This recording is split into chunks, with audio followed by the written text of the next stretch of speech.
पर लोग तो कह रहे हैं खत्म होगी बीएसपी, आपकी नज़र में भी खत्म है? नहीं, कभी पार्टी खत्म नहीं होती है। जो उसका बैलोज है वो कभी खत्म नहीं होता, और हार और जीत तय नहीं करता कि पार्टी है या नहीं है। आप वोट ऑफ परसेंटेज भी देख सकते हो कि बहन जी के साथ वोट परसेंटेज आज भी है, लोग उन्हें चाहते हैं। ठीक है कि उनको नहीं मिली, विधायक नहीं जीत पाए, इसका मतलब ये नहीं कि आप उनसे कह दो कि पार्टी खत्म हो गई। कहाँ गलतियाँ रही सर? आप राजनीति को बड़ी करीब से देखते हैं, बहन जी से कहाँ गलतियाँ? बहन जी की गलतियाँ सिर्फ ये रही है कि ये ट्विटर पे ही, जबकि ट्विटर बहन जी हमारी चलाती नहीं थी, लेकिन ट्विटर पे आ गई।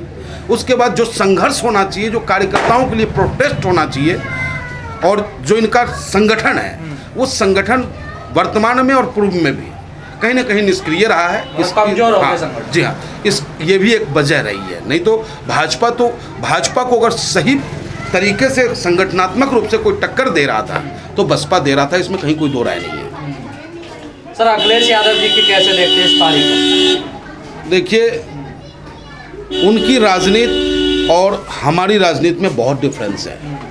हम लोग सड़कों पे उतर के राजनीति करने वाले लोग हैं, और उनकी अपनी राजनीति है, विरासत की राजनीति है। अब वो क्या सोचते हैं वो जवाब देंगे इस मामले में। और 22 साल बिताए थे आपने इस पार्टी में। देखिए, 22 साल समाजवादी पार्टी में हमने दिया था, समाजवादी विचारधारा को देखते हुए। समाजवादी विचारधारा बैलोच कहता है कि अंतिम पैदान में बैठे व्यक्ति के चेहरे पे मुस्कान लाना समाजवादी लोगों का काम है। ये नतीजे राज्य को किस तरफ ले जाएंगे? ये नतीजे, इस नतीजे से कोई फर्क नहीं पड़ रहा है राज्य के ऊपर। ठीक है कि कुछ अराजक समाज के लोग जो हैं, जो कट्टरपंथी लोग हैं, वो जागृत हो गए हैं, जिसका नमूना आपने देखा कि गाजियाबाद हिंदू वाहिनी का जिला अध्यक्ष किस तरीके का बयान देता है। लेकिन धन्यवाद का पात्र है गाजियाबाद प्रशासन कि त्वरित कार्रवाई करने का काम किया, मुकदमा दर्ज किया। और मैं उनसे मांग करूंगा आपके माध्यम से कि सिर्फ मुकदमा कर लेने मात्र से इतिश्री नहीं होगा, ऐसे लोगों पर लगाम लगनी चाहिए। देखिए, जनमत का पहले तो मैं सम्मान करता हूँ, क्योंकि लोकतंत्र है और लोकतंत्र का सबसे बड़ा पर्व है ये हमारा। लेकिन जो आवाज़ें उठ रही हैं, कहीं ना कहीं आग लगी है तभी तो धुआं उठ रहा है। और आप कुछ ऑडियो भी वायरल हो रहे हैं, कुछ वीडियो भी वायरल हो रहे हैं। तो जिनके हाथ में सत्ता है वो बड़े ही मक्कार हैं, और उन्हें जनता से प्यार नहीं है, और उन्हें भी नहीं। जो लोग दूसरे विपक्षी पार्टियां हैं वो भी जनता से प्यार नहीं कर रही है, जनता के दर्द को अपना दर्द नहीं समझ रही है। वो सिर्फ सत्ता प्राप्ति के लिए राजनीति कर रही है। एक मेरा ही नेता ऐसा है जो सत्ता प्राप्ति के लिए नहीं, आपको उत्तर प्रदेश में हर दलित, वंचित, शोषित, कमजोरों को आवाज़ देने के लिए वो चुनाव लड़े, अपनों को लड़वाए, और हारने के बाद भी आज भी हम ओवैसी साहब के दीवाने सड़कों पे हैं और लोगों की आवाज़ को अपना आवाज़ समझ रहे हैं। देखिए सर, बीजेपी के लोग कह रहे हैं कि आप लोगों की हारने के बाद ये बौखलाहट है जो ईवीएम का आप लोग सवाल। ये बातें मैं भी कह रहा हूँ, ये बातें हमारा नेता भी कह रहा है कि भाई, आपने मेरे नेता का बयान सुना होगा, उन्होंने कहा था कि काउंटिंग के बाद सुन लो मेरी बात, सिसक सिसक के मत रोना, फफक फफक के मत रोना। लोगों को समझ नहीं आया। अरे भाई, क्या केजरीवाल जी कहेंगे कि मशीन में सेटिंग थी या गड़बड़ी थी? नहीं। जो विधायक विपक्षी पार्टियों के जीत गए हैं, क्या वो कहेंगे कि हमारे मशीनों में गड़बड़ी थी, इस वजह से मैं जीत गया? अगर आप चाहते हो वाकई लोकतंत्र पे उंगली नहीं उठाना चाहते हो, आप चाहते हो कि लोकतंत्र सुरक्षित रहे, तो अभी से ही हम सभी विपक्षी पार्टियों को आह्वान करते हैं कि निकलो बंद मकानों से, जंग लड़ो इन बेईमानों से। सिर्फ चुनाव में हार और जीत के वक्त ये मत कहो कि ईवीएम में गड़बड़ी है। डायरेक्ट चुनाव आयोग से मांग करो, आप इस सरकार से मांग करो कि अगला चुनाव मैं बैलेट पेपर पे चाहता हूँ। लेकिन ये ऐसा नहीं करेंगे, फिर चुनाव आएगा, डाक के 3 पात, फिर वही ईवीएम पे उंगली उठाना। और हम समझते हैं ईवीएम पे उंगली उठाने का मतलब है कि हम लोक मत पे उंगली उठा रहे हैं, जो नहीं होना चाहिए, जो नहीं होना चाहिए। सर, आपको नहीं लगता है चुनाव ने सबको आईना दिखा दिया? नहीं, जो लोग समझते थे कि ये इस समाज के हम ठेकेदार हैं, ये वोट हमारा इतना ठेकेदार है, सबको झटका मिला। देखिए, ठेकेदारी की तो ठेकेदारी प्रथा खत्म होनी चाहिए, क्योंकि वोट आम जन देता है और आम जन के वोट से निर्मित नेता ही होना चाहिए। तो ठेकेदारी प्रथा तो खत्म होना भी चाहिए, लेकिन कहीं ना कहीं गड़बड़ियां हैं जिससे इनकार हम और आप नहीं कर सकते हैं।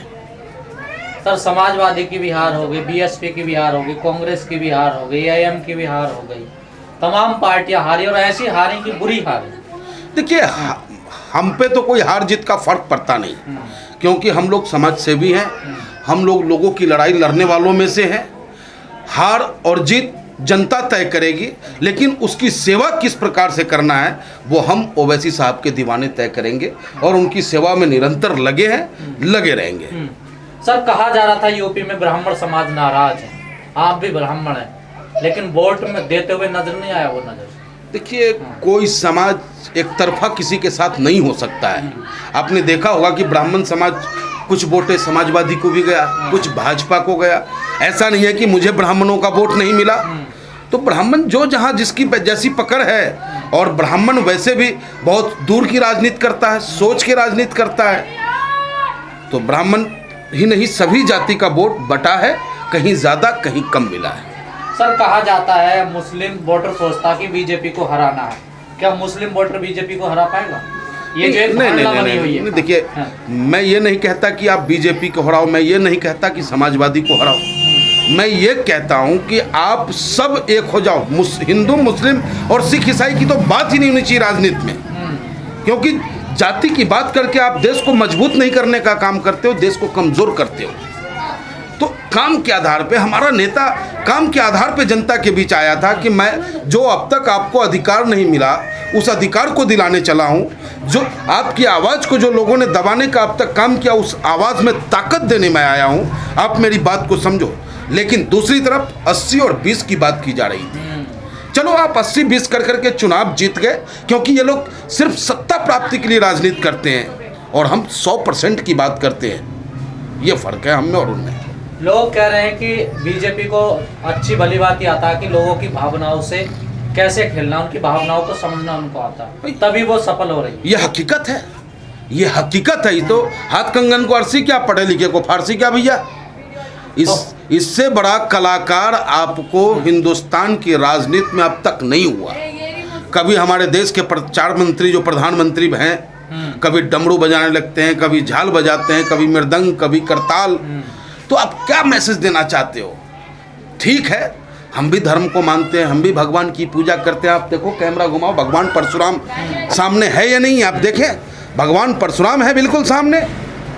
भगवान परशुराम को नतमस्तक होने के बाद ही हम जन की सेवा में निकलते हैं। तो ये हमारा कर्तव्य है, दायित्व है, धर्म में मेरी आस्था है, वो मैं करता हूँ। लेकिन इसके एवज में मैं राजनीति करूँ, ये कहीं तक जायज़ नहीं है।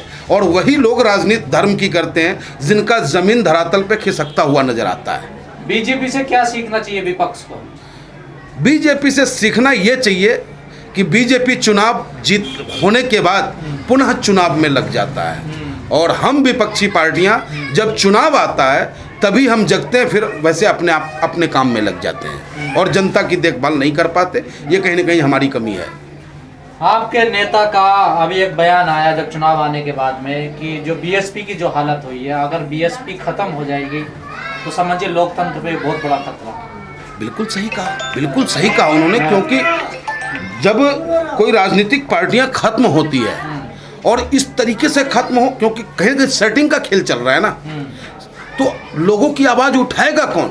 आज भी जो दलित भाई हमारे हैं, जो शोषित वंचित भाई हैं, आज भी वो अपने अधिकार के लिए चिल्ला रहे हैं, लेकिन उनके अधिकार को कौन सुन रहा है? आपने देखा होगा पिछली सरकार में जब आरक्षण को लेकर के हमारे दलित भाई सड़कों पे उतरे थे, क्या हालात उनके साथ किया गया, किस तरीके से पुलिस की डंडा उन पे बजी, जैसे अंग्रेजों का शासन चल रहा हो। अरे भैया, ये संविधान है, संविधान में हमें अधिकार मिला है। हम सरकार जो भी नीति हम जन के खिलाफ लाएगा, उस सरकार के खिलाफ हम सड़कों पे उतर सकते हैं। धरना प्रदर्शन करना, प्रोटेस्ट करना मेरा जन्मसिद्ध अधिकार है। लेकिन ये सरकार कहती है कि अगर मैं कह दूं कि जनवरी का महीना है तो मान लो जनवरी का है, क्योंकि ये गर्मी में ठंडी और ठंडी में गर्मी लाने की बात करते हैं। तो सर आपके नेता ने कहा, ओवैसी साहब ने कहा कि बीएसपी कभी खत्म नहीं हो सकती, आप सहमत हैं? देखिए, हमारा नेता बहुत दूर की सोचता है और निश्चित रूप से हमारे दलित भाई को हमारे साथ जुड़ना चाहिए, और हम और दलित भाई अगर मिल जाते हैं तो ऐसे मक्कार पार्टियों को भगाने में ज़्यादा समय हमें नहीं लगेगा।